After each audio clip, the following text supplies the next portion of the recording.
But if you take them sort of in general terms, the one thing that we can talk about, for example, is that Jeff belongs in the country. Yeah. He's a farm boy. He understands. He knows nature. He can hunt. He can fish. He can farm. He can plow the field in exactly the right direction. I mean, Kenny is not a farm boy. He's a book boy. He studies. He goes to school. He can mathematically calculate the angles on the field, but he can't do it in real life, right?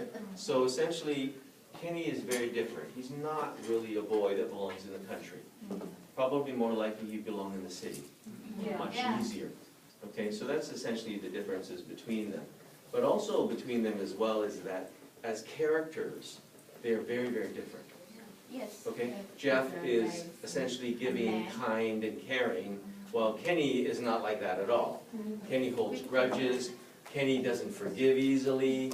Kenny gets angry easily. There's a lot of differences between these two brothers. A lot of differences between them. Okay. Now, if you go into the next question, is why does Jeff lose his temper with Kenny, and is it justified? Well, let's just remember what happens in the story.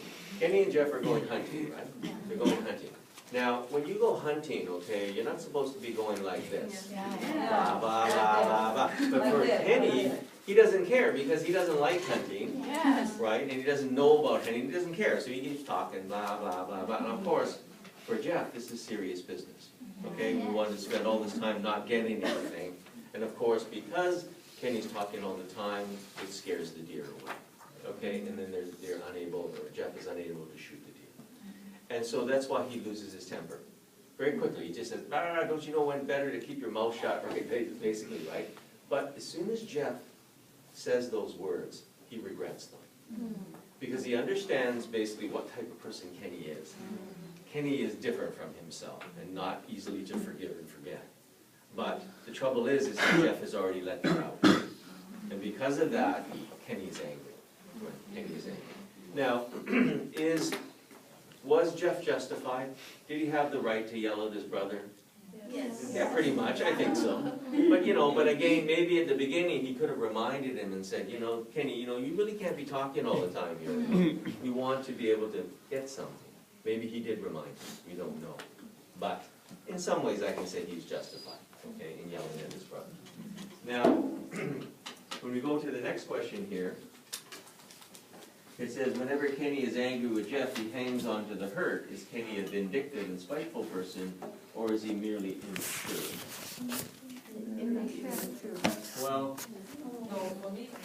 Well, he is definitely immature. I mean, we're going to say that. He's only 14. Right, but does he have something inside that's kind of a little bit evil? Yes. Because he doesn't forgive, right? He just doesn't let things go.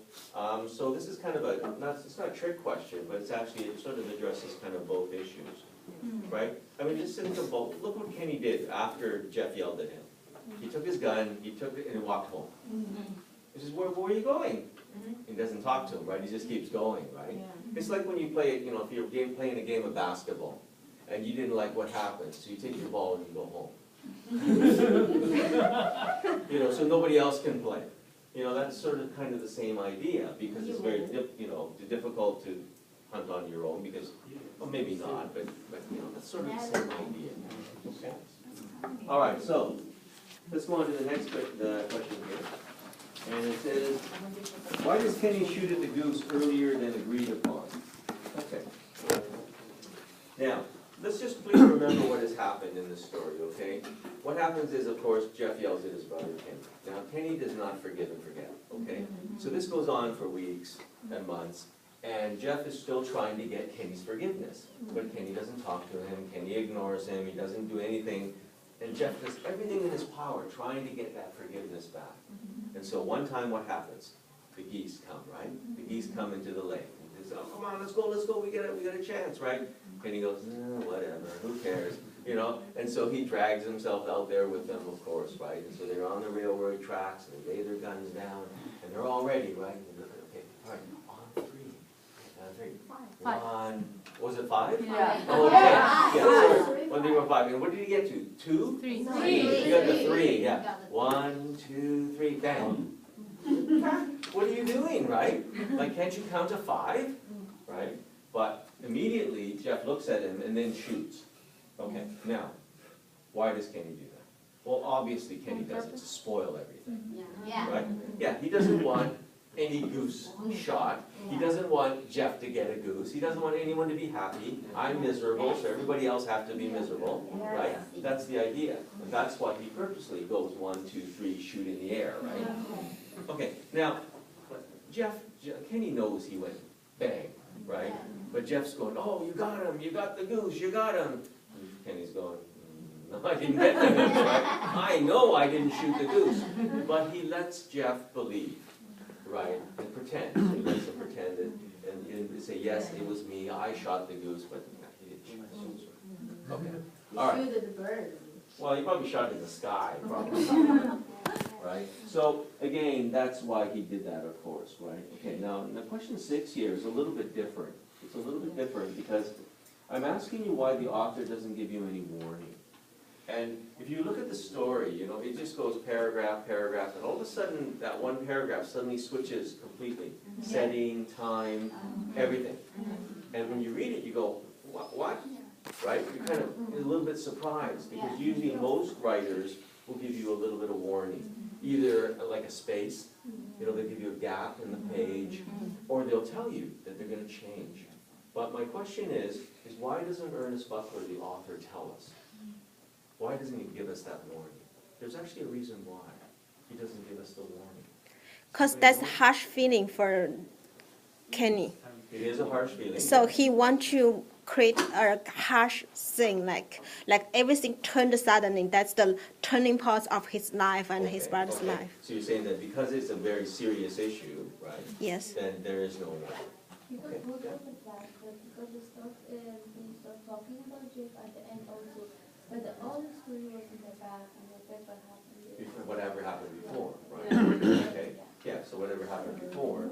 So that's a good point too, Ilaha. So what I'm saying is this, is that what I would like to say and add to everyone's answers here, Jesse's and Ilaha's answer, is that, and the indication here of Ernest Buckler is this, is that what he's actually also trying to tell us is that there has been no change in the relationship between Kenny and Jeff. So this constant, please forgive me, I ignore you, please forgive me, I ignore you, has gone on for months, and probably a year or more, and there's no change. And that's why Ernest Buckler doesn't tell us. It doesn't give us any warning, because he wants to tell us that there has been no change in the relationship between Jeff and Kenny. And that's why suddenly he's on the bus, and why he's just leaving. Because there's nothing to say. It's always been the same, all the way to that point.